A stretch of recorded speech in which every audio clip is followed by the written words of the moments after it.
பொதுவாக புரட்டாசி மாதம் வந்துட்டாலே பார்த்தீங்கன்னா கிச்சனில் இருக்கிற ஆல்ரெடி நம்ம ரெகுலராக யூஸ் பண்ணுற பாத்திரம் எல்லாத்தையும் எடுத்துகிட்டு புதுசாக வந்து புரட்டாசி மாதத்துக்காக மேலே வந்து பாத்திரம்லாம் வச்சுருப்பாங்க. அது எல்லாத்தையும் எடுத்துகிட்டு அரேஞ்ச் பண்ணிக்கிட்டு அதில் தான் வந்து டெய்லியுமே குக் பண்ணி சாப்பிடுவாங்க. அந்த மந்த்து ஃபுல்லாக பார்த்தீங்கன்னா விரதம் இருப்பாங்க.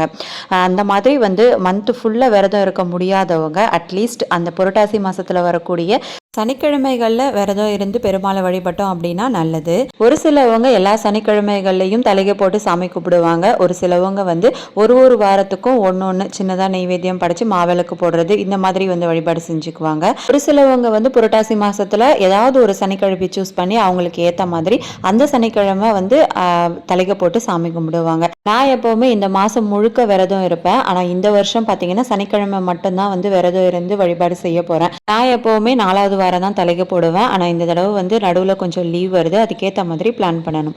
நெக்ஸ்ட் வீடியோவில் பார்க்கலாம்.